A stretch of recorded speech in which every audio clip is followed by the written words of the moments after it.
And now Chapter 3 of the Antya Leela, the glories of Srila Haridas Thakur.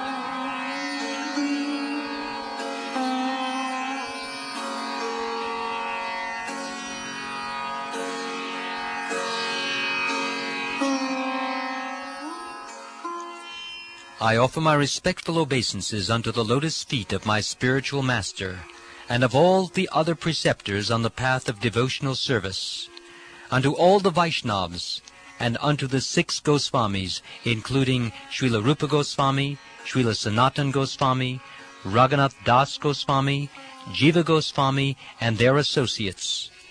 I offer my respectful obeisances unto Sri Advaita Acharya Prabhu, Sri Nityananda Prabhu, and Sri Chaitanya Mahaprabhu, as well as all his devotees, headed by Srivas Thakur. I then offer my respectful obeisances unto the lotus feet of Lord Krishna and Srimati Radharani, and all the gopis, headed by Lalita and Vishaka.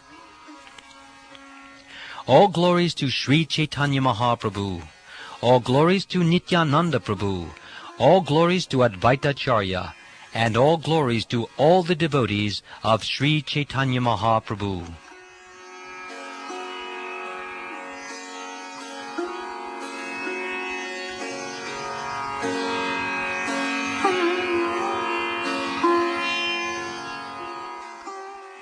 In Jagannath Puri there was a young boy who had been born of an Orisin Brahmin, but had later lost his father.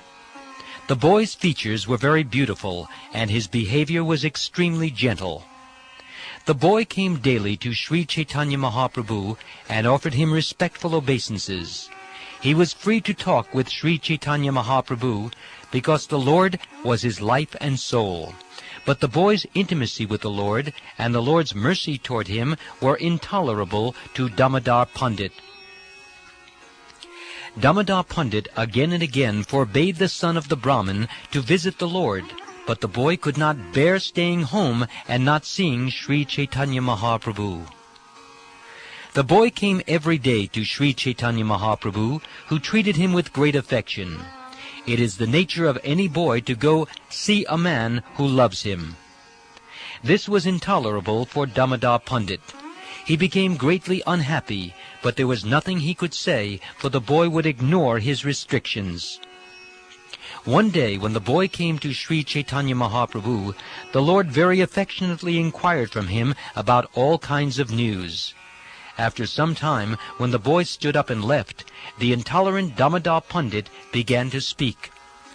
Damodar Pandit impudently said to the Lord, "Everyone says that you are a great teacher because of your instructions to others, but now we shall find out what kind of teacher you are. You are known as Goswami, or teacher, or Acharya, but now talk about your attributes and reputation will spread throughout the city of Purushottam. How your position will be impaired." Although Sri Chaitanya Mahaprabhu knew that Damodar Pandit was a pure and simple devotee, upon hearing this impudent talk, the Lord said, "My dear Damodar, what nonsense are you speaking?" Damodar Pandit replied, "You are the independent personality of Godhead, beyond all criticism. My dear Lord, you can act as you please. No one can say anything to restrict you. Nevertheless, the entire world is impudent. People can say anything. How can you stop them? Dear Lord, you are a learned teacher. Why then don't you consider that this boy is the son of a widowed Brahmini? Why are you so affectionate to him? Although the boy's mother is completely austere and chaste, she has one natural fault. She is a very beautiful young girl, and you, my dear Lord, are a handsome, attractive young man. Therefore certainly people will whisper about you. Why should you give them such an opportunity?" Having said this, Damodar Pandit became silent. Sri Chaitanya Mahaprabhu smiled, pleased within himself, and considered the impudence of Damodar Pandit. This impudence is also a sign of pure love for me. I have no other intimate friend like Damodar Pandit. Thinking in this way, Sri Chaitanya Mahaprabhu went to perform his noon duties. The next day he called Damodar Pandit to a solitary place. The Lord said, "My dear friend Damodar, you had better go to Nadia and stay with my mother. I see no one but you to protect her, for you are so careful that you can caution even me. You are the most neutral among my associates. This is very good, for without being neutral, one cannot protect religious principles. You can do whatever I cannot. Indeed, you can chastise even me, not to speak of others. It is best for you to go to the shelter of my mother's lotus feet, for no one will be able to behave independently in front of you. At intervals, you may come see me here, and then soon again go there. Offer my mother millions of my obeisances. Please speak to her about my happiness here, and thus give her happiness. Tell her that I sent you to inform her of my personal activities, so that she may share in my happiness. Speaking in this way, satisfy the mind of Mother Shachi. Also remind her of one most confidential incident with this message from me. I come to your home again and again to eat all the sweetmeats and vegetables you offer. You know that I come and eat the offerings, but because of external separation, you consider this a dream. During the last Magh Sankranti festival, you cooked varieties of vegetables, condensed milk, cakes, and sweet rice for me. You offered the food to Lord Krishna, and while you were in meditation, I suddenly appeared, and your eyes filled with tears. I went there in great haste and ate everything. When you saw me eating, you felt great happiness. In a moment, after you had wiped your eyes, you saw that the plate you had offered me was empty. Then you thought, I dreamt as if Nimai were eating everything.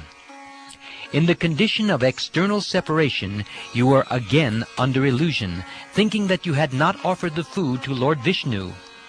Then you went to see the cooking pots and found that every pot was filled with food. Therefore you again offered the food after cleansing the place for the offering. Thus I again and again eat everything you offer me, for I am attracted by your pure love. Only by your order am I living in Nilachal. Nevertheless, you still pull me near you because of your great love for me." Sri Chaitanya Mahaprabhu told Damodar Pandit, "Remind Mother Shachi in this way again and again, and worship her lotus feet in my name." After saying this, Sri Chaitanya Mahaprabhu ordered that varieties of prasad offered to Lord Jagannath be brought.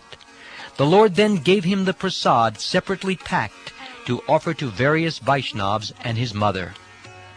In this way, Damodar Pandit went to Nadia, or Navadvip. After meeting Mother Shachi, he stayed under the care of her lotus feet. He delivered all the prasad to such great Vaishnavas as Advaitacharya. Thus he stayed there and behaved according to the order of Sri Chaitanya Mahaprabhu. Everyone knew that Damodar Pandit was strict in practical dealings. Therefore everyone was afraid of him and dared not to do anything independent. Damodar Pandit would verbally chastise every devotee of Sri Chaitanya Mahaprabhu whom he found deviating even slightly from proper behavior. Thus he established the standard etiquette. In this way I have described Damodar Pandit's verbal chastisements. As one hears about this, atheistic principles and ignorance depart. The pastimes of Sri Chaitanya Mahaprabhu are deeper than millions of seas and oceans. Therefore no one can understand what he does, nor why he does it. I do not know the deep meaning of Sri Chaitanya Mahaprabhu's activities. As far as possible, I shall try to explain them externally.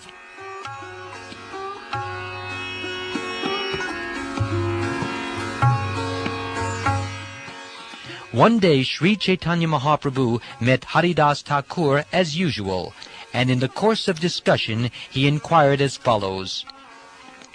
My dear Thakur Haridas, in this age of Kali, most people are bereft of Vedic culture, and therefore they are called Yavanas. They are concerned only with killing cows and Brahminical culture. In this way, they all engage in sinful acts. How will these Yavanas be delivered? To my great unhappiness, I do not see any way. Haridas Thakur replied, My dear Lord, do not be in anxiety. Do not be unhappy to see the condition of the Yavanas in material existence. Because the Yavanas are accustomed to saying Ha Ram, or O Lord Ramchandra, they will very easily be delivered by this Namabhas. A devotee in advanced ecstatic love exclaims, O my Lord Ramchandra, O my Lord Ramchandra. But the Yavanas also chant Ha Ram. Just see their good fortune, even though they think those words mean abominable. Namacharya Haridas Thakur, the authority on the chanting of the holy name, said, The chanting of the Lord's holy name to indicate something other than the Lord is an instance of Namabhas. Even when the holy name is chanted in this way, its transcendental power is not destroyed. Even a Malecha who is being killed by the tusk of a boar, and who cries in distress again and again, Ha Ram, even he attains liberation. What then to speak of those who chant the holy name with veneration and faith? Ajamil was a great sinner during his life, but at the time of death he accidentally called for his youngest son, whose name was Narayan, and the attendants of Lord Vishnu came to relieve him from the bonds of Yamaraj, the superintendent of death. The word Ram consists of the two syllables Ra and Ma. These are unseparated and are decorated with the loving word Ha, meaning Oh. The letters of the holy name have so much spiritual potency that they act even when uttered improperly. As mentioned in the Padma Purana, if a devotee once utters the holy name of the Lord, or if it penetrates his mind or enters his ear, which is the channel of oral reception, that holy name will certainly deliver him from material bondage, whether vibrated properly or improperly, with correct or incorrect grammar, and properly joined or vibrated in separate parts. O Brahman, the potency of the holy name is therefore certainly great. However, if one uses the vibration of the holy name for the benefit of the material body, for material wealth and followers, or under the influence of greed or atheism, in other words, if one utters the name with offenses, such chanting will not produce the desired result very soon. Therefore, one should diligently avoid offenses in chanting the holy name of the Lord. If one offenselessly utters the holy name even imperfectly, one can be freed from all the results of sinful life. Quoting the Bhakti Rasamrita Sindhu, he continued, O reservoir of all good qualities, just worship Sri Krishna, the purifier of all purifiers, the most exalted of the personalities worshipped by choice poetry. Worship him with a faithful, unflinching mind, without duplicity, and in a highly elevated manner. Thus worship the Lord, whose name is like the sun, for just as a slight appearance of the sun dissipates the darkness of night, so a slight appearance of the holy name of Krishna can drive away all the darkness of ignorance that arises in the heart due to greatly sinful activities performed in previous lives. Even a faint light from the holy name of the Lord can eradicate all the reactions of sinful life. While dying, Ajamil chanted the holy name of the Lord, intending to call his son Narayan. Nevertheless, he attained the spiritual world. What then to speak of those who chant the holy name with faith and reverence? Because of even the faintest rays of the effulgence of the Lord's holy name, one can attain liberation. We can see this in all the revealed scriptures. The evidence appears in the story of Ajamil in Srimad Bhagavatam. As Sri Chaitanya Mahaprabhu heard this from Haridas Thakur, the happiness within his heart increased, but as a matter of course, he still inquired further. He said, "On this earth there are many living entities, some moving and some not moving. What will happen to the trees, plants, insects, and other living entities? How will they be delivered from material bondage?" Haridas Thakur replied, "My dear Lord, the deliverance of all moving and non-moving living entities takes place only by your mercy. You have already granted this mercy and delivered them. You have loudly chanted the Hare Krishna mantra, and everyone, moving or not moving, has benefited by hearing it. My Lord, the moving entities who have heard your loud Sankirtan have already been delivered from bondage to the material world. And after the non-moving living entities like trees hear it, there is an echo. Actually, however, it is not an echo. It is the kirtan of the non-moving living entities. All this, although inconceivable, is possible by your mercy. When loud chanting of the Hare Krishna mantra is performed all over the world by those who follow in your footsteps, all living entities, moving and non-moving, dance in ecstatic devotional. My dear Lord, all the incidents that took place while you were going to Vrindavan through the forest known as Jharakanda have been related to me by your servant Balabhadra Bhattacharya. When your devotee Vasudev Dutt submitted his plea at your lotus feet for the deliverance of all living entities, you accepted that request. My dear Lord, you have accepted the form of a devotee just to deliver all the fallen souls of this world. You have preached the loud chanting of the Hare Krishna Maha Mantra, and in this way freed all moving and non-moving living entities from material bondage. Sri Chaitanya Mahaprabhu replied, "If all living entities were liberated, the entire universe would be devoid of living beings." Haridas replied, "My Lord, as long as you are situated within the material world, you will send to the spiritual sky all the developed moving and non-moving living entities in different species. Then again you will awaken the living entities who are not yet developed and engage them in activities. In this way, all moving and non-moving living entities will come into existence, and the entire universe will be filled as it was previously. Previously, when Lord Ramachandra left this world, he took with him all the living entities of Ayodhya. Then he filled Ayodhya again with other living entities. My dear Lord, you have set a plan in motion by descending on the material world, but no one can understand how you are acting. Formerly, when Lord Krishna descended in Vrindavan, he freed all living entities in the universe from material existence in the same way. As the Srimad Bhagavatam says, Krishna, the unborn Supreme Personality of Godhead, Master of all the masters of mystic power, delivers all living entities, moving and non-moving. Nothing is astonishing in the activities of the Lord. Although the Supreme Personality of Godhead may be seen, glorified, or remembered with an attitude of envy, he nevertheless awards the most confidential liberation, which is rarely achieved even by the demigods and demons. What then can be said of those who are already fully engaged in devotional service to the Lord? By descending as an incarnation at Navadvip, you, just like Krishna, have already delivered all the living entities of the universe. One may say that he understands the glories of Sri Chaitanya Mahaprabhu.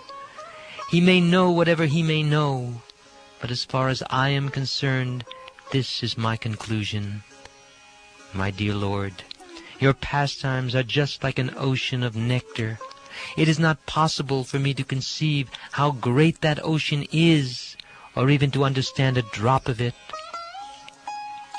Hearing all this, Sri Chaitanya Mahaprabhu was astonished. These are actually my confidential pastimes, he thought. How could Haridas have understood them? Greatly satisfied by the statements of Haridas Thakur, Sri Chaitanya Mahaprabhu embraced him.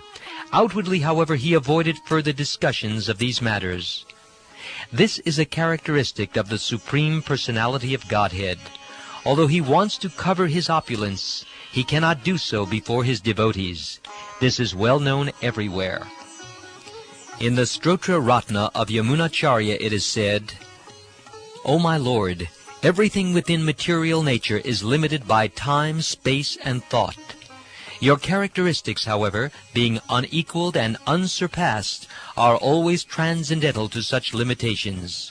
You sometimes cover such characteristics by your own energy, but nevertheless your unalloyed devotees are always able to see you under all circumstances. Then Sri Chaitanya Mahaprabhu went to his personal devotees and began speaking about Haridas Thakur's transcendental qualities as if he had hundreds of mouths. Sri Chaitanya Mahaprabhu derives great pleasure from glorifying his devotees, and among the devotees Haridas Thakur is the foremost. The transcendental qualities of Haridas Thakur are innumerable and unfathomable. One may describe a portion of them, but to count them all is impossible. In Chaitanya Mangal, Srila Vrindavan Das Thakur has described the attributes of Haridas Thakur to some extent. No one can describe all the qualities of Haridas Thakur. One may say something about them just to purify himself. O devotees of Sri Chaitanya Mahaprabhu, please hear something about the qualities of Haridas Thakur that Srila Vrindavan Das Thakur has not described in detail.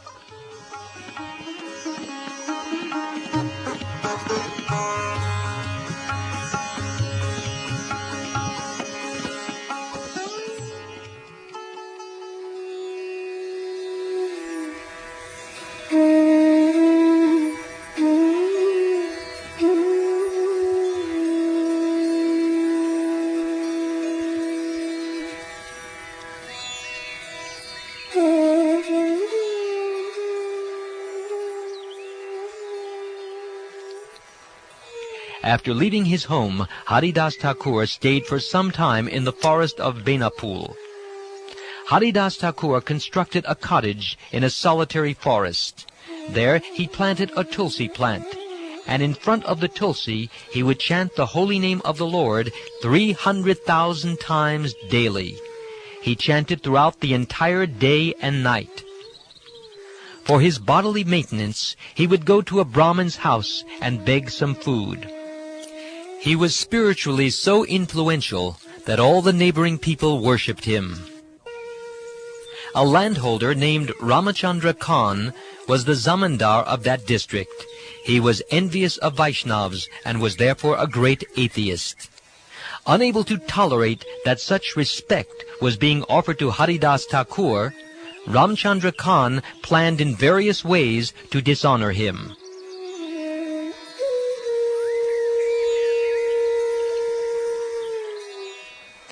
By no means could he find any fault in the character of Haridas Thakur.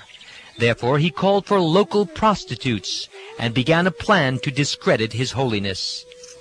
Ramchandra Khan said to the prostitutes, "There is a mendicant named Haridas Thakur. All of you devise a way to deviate him from his vows of austerity." Among the prostitutes, one attractive young girl was selected and said, "I shall attract the mind of Haridas Thakur within 3 days."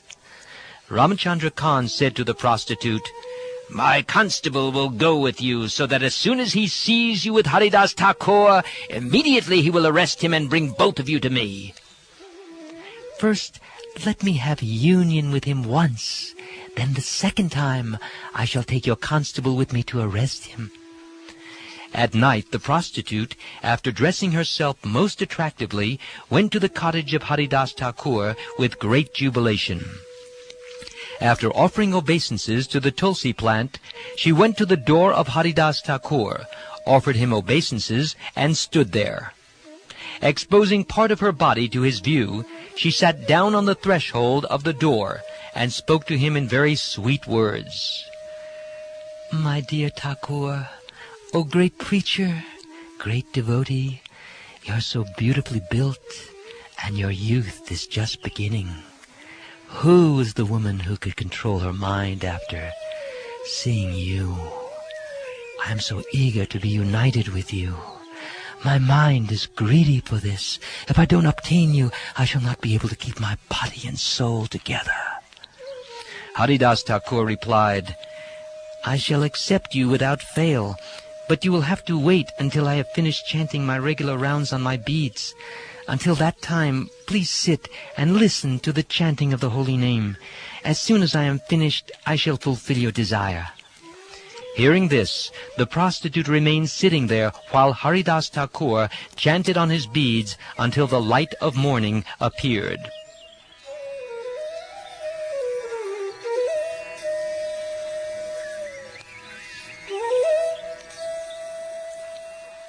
When she saw that it was morning, the prostitute stood up and left. Coming before Ramchandra Khan, she informed him of all the news.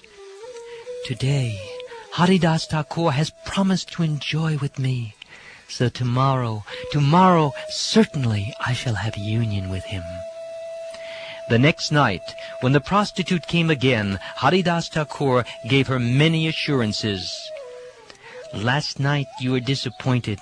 Please excuse my offense. I shall certainly accept you. Please sit down and hear the chanting of the Hare Krishna Mahamantra until my regular chanting is finished. Then your desire will surely be fulfilled." After offering her obeisances to the Tulsi plant and Haridas Thakur, she sat down at the door. Hearing Haridas Thakur chanting the Hare Krishna mantra, she also chanted, "O my Lord Hari, O my Lord Hari." When the night came to an end, the prostitute was restless. Seeing this, Haridas Thakur spoke to her as follows. "I have vowed to chant 10 million names in a month. I have taken this vow, but now it is nearing its end.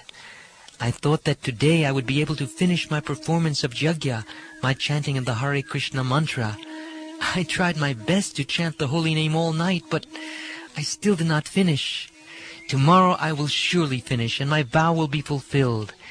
Then it will be possible for me to enjoy with you in full freedom."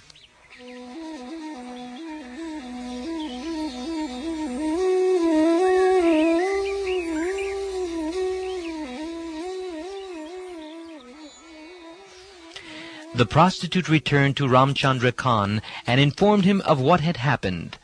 The next day she came earlier, at the beginning of the evening, and stayed with Haridas Thakur. After offering obeisances to the Tulsi plant and Haridas Thakur, she sat down on the threshold of the room. Thus she began to hear Haridas Thakur's chanting, and she also personally chanted, "Hari, Hari, the holy name of the Lord." Haridas Thakur said, "Today it will be possible for me to finish my chanting.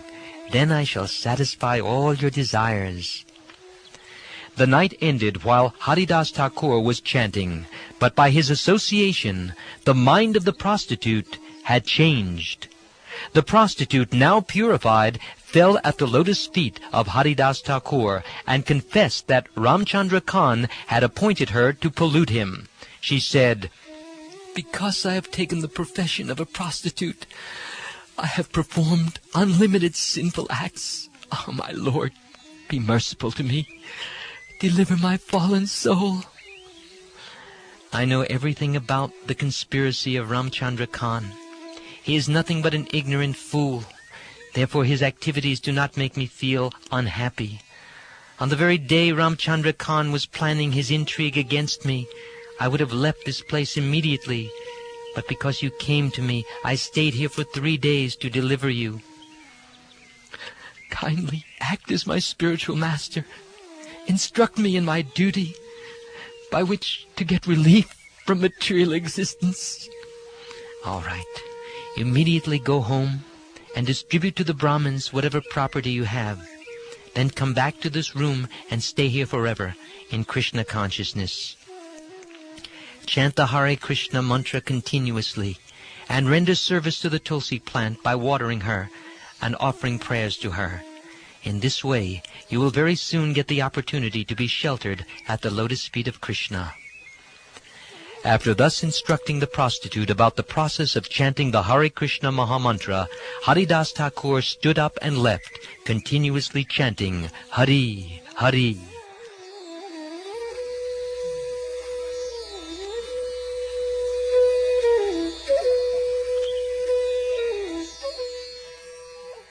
Thereafter the prostitute distributed to the Brahmins whatever household possessions she had, following the order of her spiritual master. The prostitute shaved her head clean in accordance with Vaishnava principles, and stayed in that room wearing only one cloth.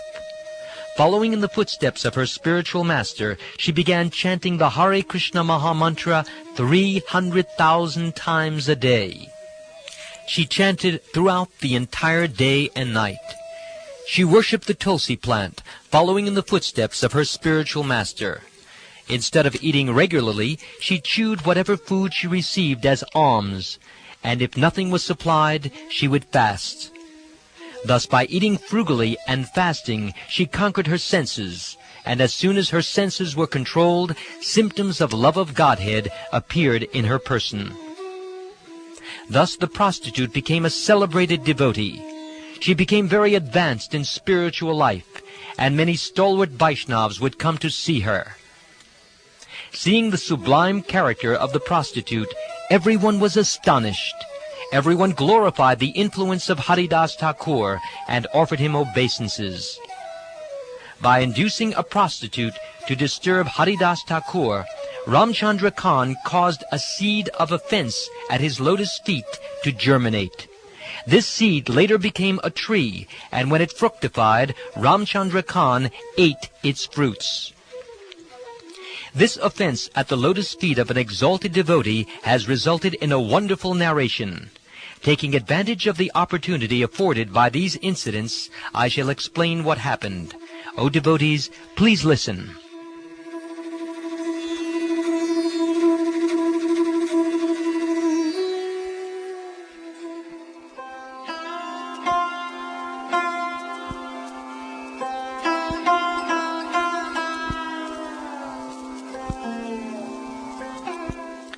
Ramchandra Khan was naturally a non-devotee.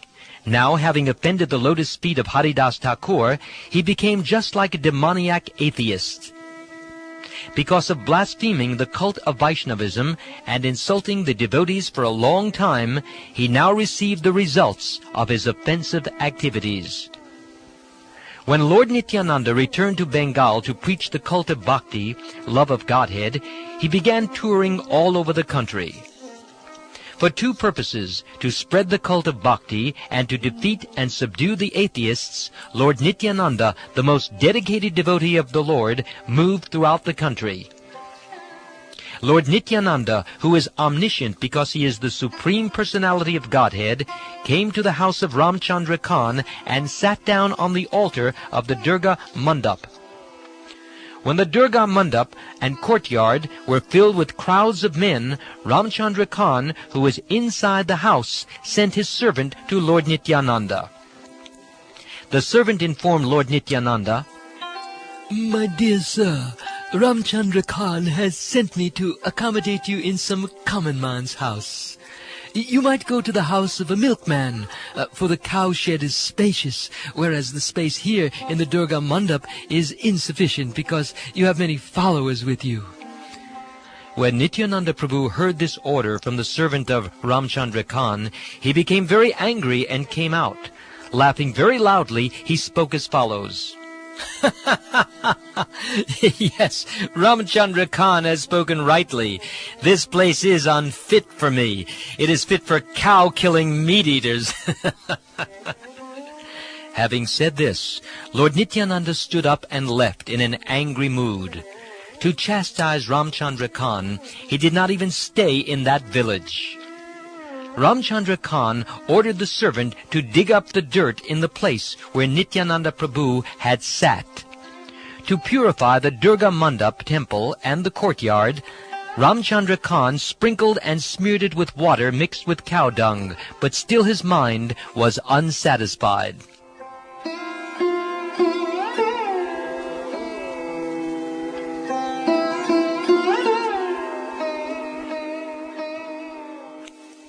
Ramchandra Khan's business was questionable, for he tried to avoid paying income tax to the government. Therefore, the government's Minister of Finance was angry and came to his residence. The Mohammedan minister made his residence in the Durga Mandap of Ramchandra Khan. He killed a cow and cooked the meat at that very place. He arrested Ramchandra Khan along with his wife and sons, and then he continuously plundered the house and village for 3 days. In that very room he cooked the flesh of a cow for 3 consecutive days. Then the next day he left, accompanied by his followers. The Mohammedan minister took away Ramchandra Khan's position, wealth, and followers. For many days the village remained deserted. Wherever an advanced devotee is insulted for one man's fault, the entire town or place is afflicted.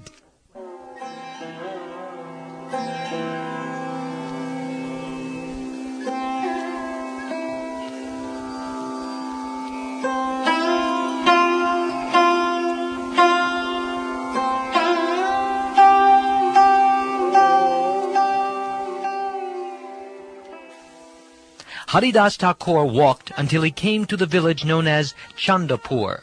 There he stayed at the house of Balaram Acharya. Hiranya and Govardhan were the 2 governmental treasurers in that division of the country. Their priest was named Balaram Acharya. Balaram Acharya, being favored by Haridas Thakur, was very attached to him. Therefore he kept Haridas Thakur in the village with great care and attention. In the village, Haridas Thakur was given a solitary thatched cottage where he performed the chanting of the Hare Krishna Mahamantra. He accepted prasad at the house of Balaram Acharya.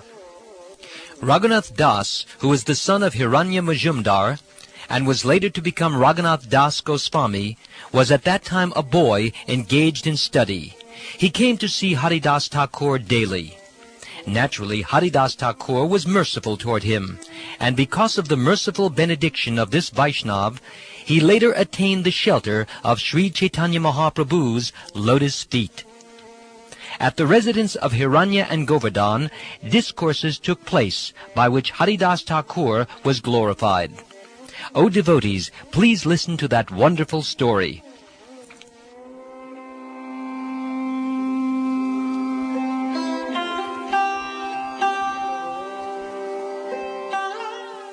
One day Balaram Acharya requested Haridas Thakur with great humility to come to the assembly of the Majumdars, Hiranya and Govardhan.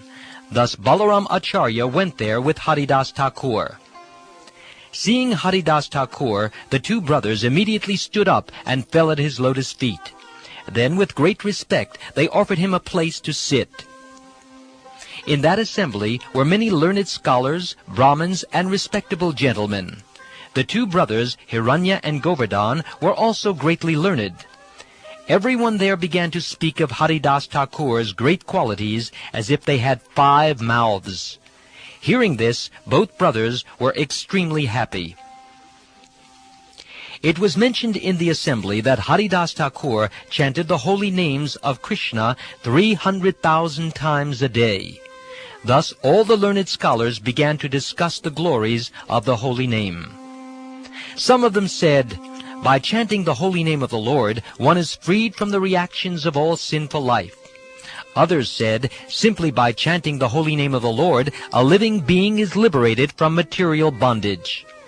Haridas Thakur protested, these 2 benedictions are not the true result of chanting the holy name.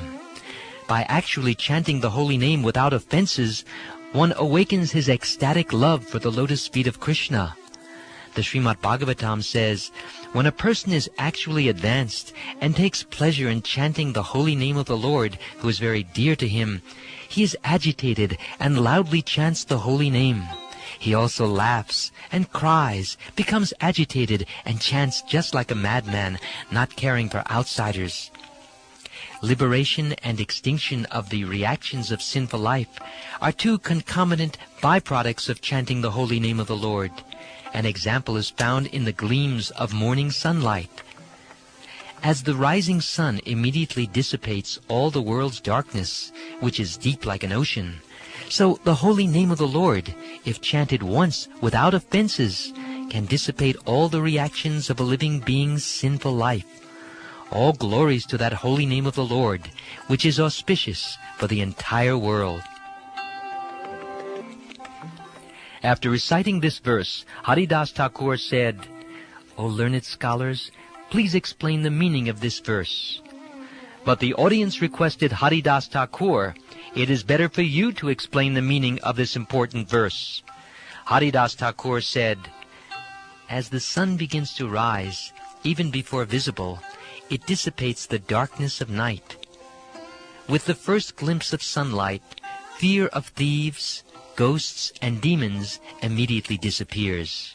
And when the sun is actually visible, everything is manifest, and everyone begins performing his religious activities and regulative duties. Similarly, the first hint that offenseless chanting of the Lord's holy name has awakened dissipates the reactions of sinful life immediately. And when one chants the holy name offenselessly, one awakens to service in ecstatic love at the lotus feet of Krishna. Liberation is the insignificant result derived from a glimpse of awakening of offenseless chanting of the holy name. While dying, Ajamil chanted the holy name of the Lord, intending to call his son Narayan. Nevertheless, he attained the spiritual world. What then to speak of those who chant the holy name with faith and reverence? Liberation, which is unacceptable for a pure devotee, is always offered by Krishna without difficulty.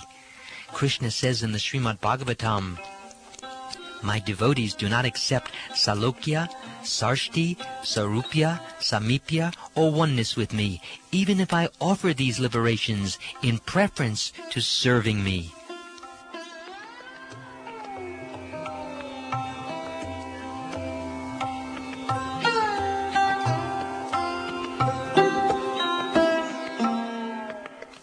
At the house of Hiranya and Govardhan Majumdar, a person named Gopal Chakravarti was officially the chief tax collector. This Gopal Chakravarti lived in Bengal. His duty as chief tax collector was to collect 1,200,000 coins to deposit in the treasury of the emperor. He had handsome bodily features and was learned and youthful, but he could not tolerate the statement that simply by glimpsing the awakening of the Lord's holy name, one can attain liberation. This young man, Gopal Chakravarti, became very angry upon hearing the statements of Haridas Thakur. He immediately criticized him. He said, "O assembly of learned scholars, just hear the conclusions of this emotional devotee." After many millions upon millions of birth, when one is complete in absolute knowledge, one still may not attain liberation. Yet this man says that one may attain it simply by the awakening of a glimpse of the holy name. Haridas Thakur said, "Why are you doubtful? The revealed scriptures say that one can attain liberation simply by a glimpse of offenseless chanting of the holy name. For a devotee who enjoys the transcendental bliss of devotional service, liberation is most insignificant. Therefore, pure devotees never desire to attain liberation." In the Hari Bhakti Sudodaya it says, "My dear Lord, O Master of the universe, since I have directly seen you, my transcendental bliss has taken the shape of a great ocean. Being situated in that ocean, I now realize all other so-called happiness, including even Brahmananda, to be like the water contained in the hoofprint of a calf." Gopal Chakravarti said, "If one is not liberated by Namabas, then you may be certain that I shall cut off your nose." Then Haridas Thakur accepted the challenge offered by Gopal Chakravarti. "If by Namabas liberation is not available, certainly I shall cut off my nose." All the members of the assembly who had heard the challenge were greatly agitated, and they got up, making a tumultuous sound. Hiranya and Govardhan Majumdar both immediately chastised the Brahmin tax collector. The priest named Balaram Acharya chastised Gopal Chakravarti, saying, You are a foolish logician. What do you know about the devotional service of the Lord? You have insulted Haridas Thakur. Thus, there will be a dangerous position for you. You should not expect anything auspicious. Then Haridas Thakur got up to leave, and the Majumdars, the masters of Gopal Chakravarti, immediately dismissed Gopal Chakravarti from their service. With all the members of the assembly, the two Majumdars fell at the lotus feet of Haridas Thakur. Haridas Thakur was smiling, however, and he spoke in a sweet voice. None of you are at fault. Indeed, even this ignorant so-called Brahmin is not at fault, for he is accustomed to dry speculation and logic. One cannot understand the glories of the holy names simply by logic and argument. Therefore, this man cannot possibly understand the glories of the holy name. All of you may now go to your homes. May Lord Krishna bestow his blessings upon you all. Do not be sorry because of my being insulted.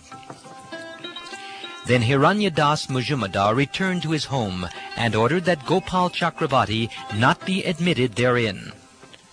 Within 3 days that Brahmin was attacked by leprosy, and as a result his highly raised nose melted away and fell off.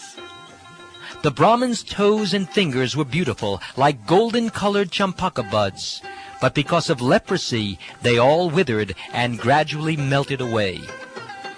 Seeing the condition of Gopal Chakravarti, everyone was astonished. Everyone praised the influence of Haridas Thakur and offered him obeisances. Although Haridas Thakur, as a Vaishnav, did not take seriously the Brahmin's offense, the Supreme Personality of Godhead could not tolerate it, and thus he made the Brahmin suffer the consequences. A characteristic of a pure devotee is that he excuses any offense by an ignorant rascal. The characteristic of Krishna, however, is that he cannot tolerate blasphemy of his devotees. Haridas Thakur was unhappy when he heard that the Brahmin Gopal Chakravarti had been attacked by leprosy. Thus, after informing Balaram Acharya, the priest of Hiranya Majumdar, he went to Shantipur, the home of Advaitacharya. Upon meeting Advaitacharya, Haridas Thakur offered him respect and obeisances. Advaitacharya embraced him and showed respect to him in return.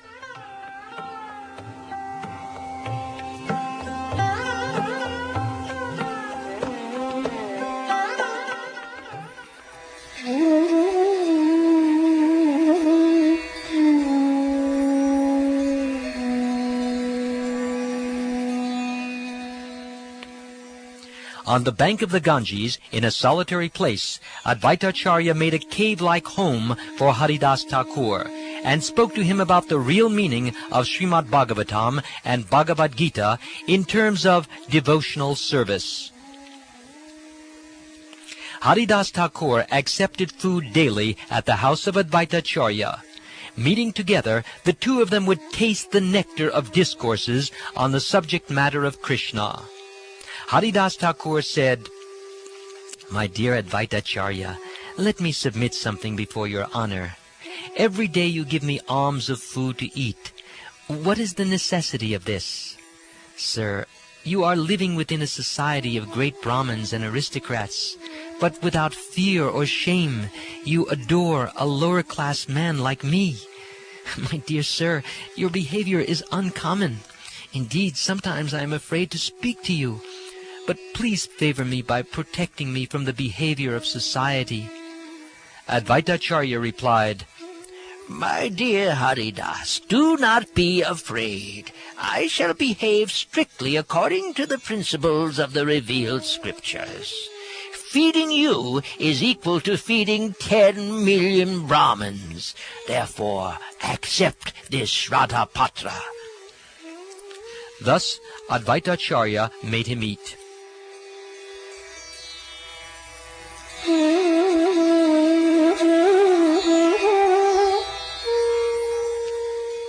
Advaitacharya was always absorbed in thoughts of how to deliver the fallen souls of the entire world.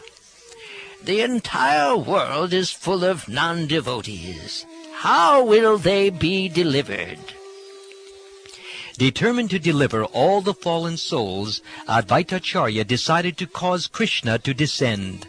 With this vow, he began to offer Ganges water and tulsi leaves to worship the Lord. Similarly, Haridas Thakur chanted in his cave on the bank of the Ganges with the intention to cause Krishna's descent. Because of the devotional service of these two persons, Lord Sri Chaitanya Mahaprabhu descended as an incarnation. Thus he preached the holy name of the Lord and ecstatic love of Krishna to deliver the entire world.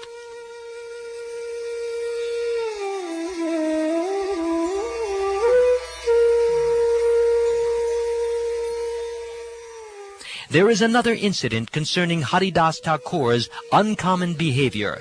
One will be astonished to hear about it. Hear about such incidents without putting forth dry arguments, for these incidents are beyond our material reasoning. One must believe in them with faith. One day, Haridas Thakur was sitting in his cave, reciting very loudly the holy name of the Lord. The night was full of moonlight, which made the waves of the Ganges look dazzling.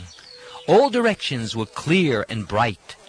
Thus everyone who saw the beauty of the cave with the tulsi plant on a clean altar was astonished and satisfied at heart.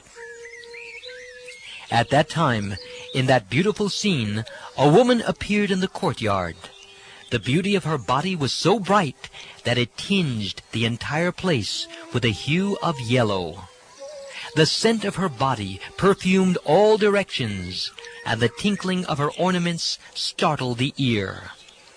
After coming there, the woman offered obeisances to the tulsi plant, and after circumambulating the tulsi plant, she came to the door of the cave where Haridas Thakur was sitting. With folded hands, she offered obeisances at the lotus feet of Haridas Thakur. Sitting at the door, she then spoke in a very sweet voice. "My dear friend, you are the friend of the entire world. You are so beautiful and qualified. I have come here only for union with you. My dear sir, kindly accept me and be merciful toward me, for it is a characteristic of all saintly persons to be kind toward the poor and fallen." After saying this, she began to manifest various postures, which even the greatest philosopher would lose his patience upon seeing. Haridas Thakur was immovable, for he was deeply determined. He began to speak to her, being very merciful toward her. "I have been initiated into a vow to perform a very great sacrifice by chanting the holy name a certain number of times every day. As long as the vow to chant is unfulfilled, I do not desire anything else. But when I finish my chanting, then I have an opportunity to do anything.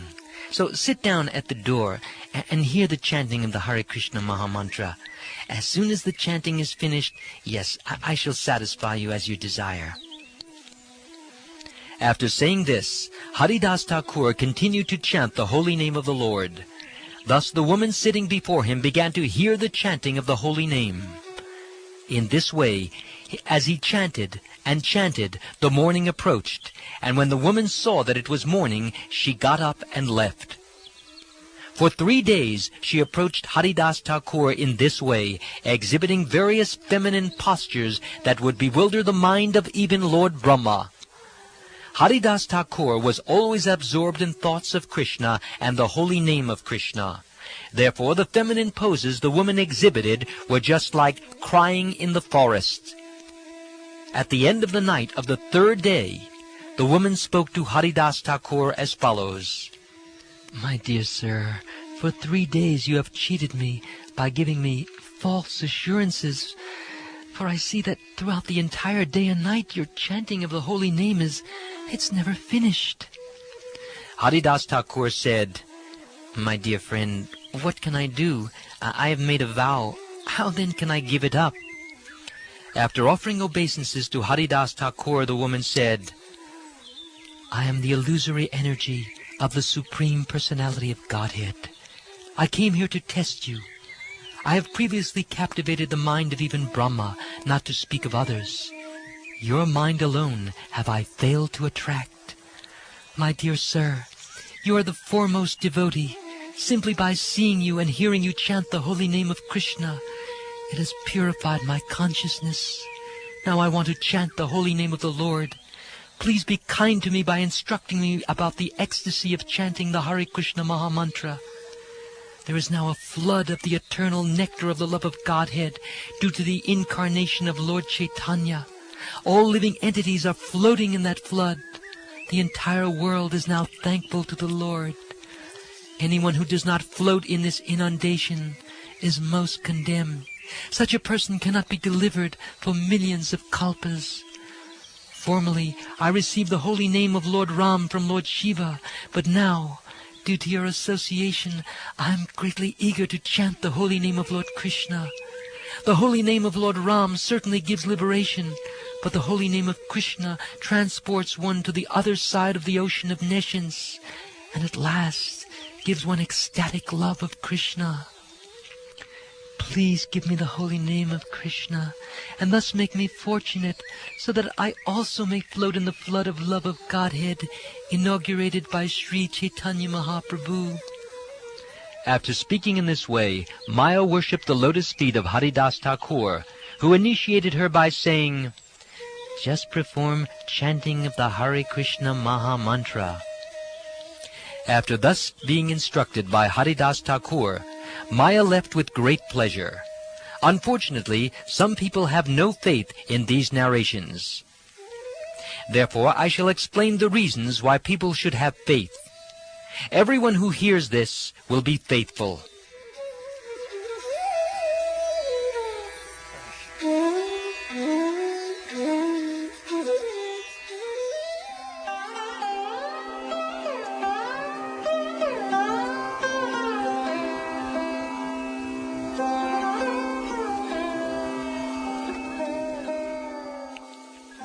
During the incarnation of Lord Chaitanya to inaugurate the Krishna consciousness movement, even such personalities as Lord Brahma, Lord Shiva, and the four Kumaras took birth upon this earth, being allured by ecstatic love of Lord Krishna.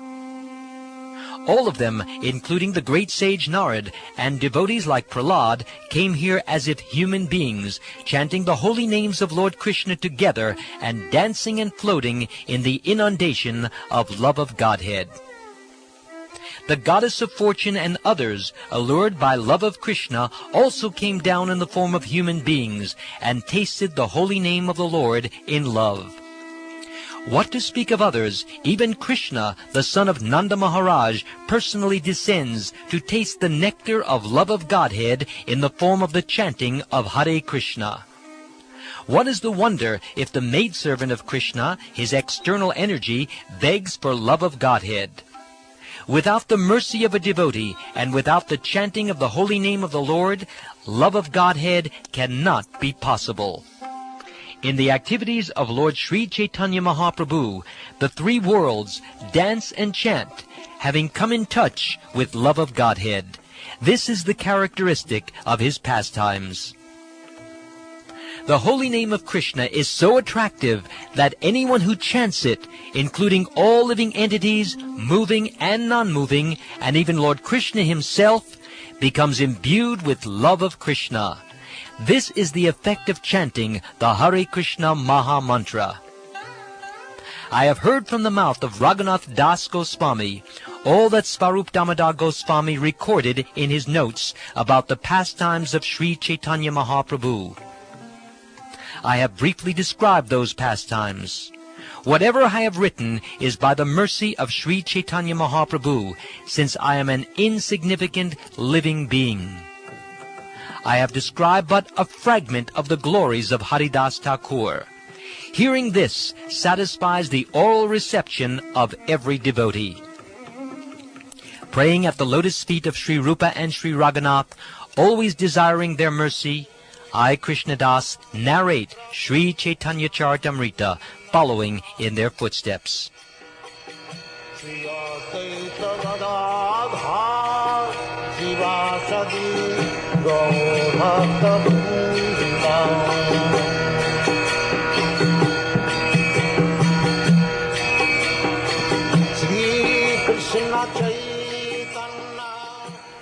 This ends Chapter 3 of the Antya Leela, The Glories of Haridas Thakur.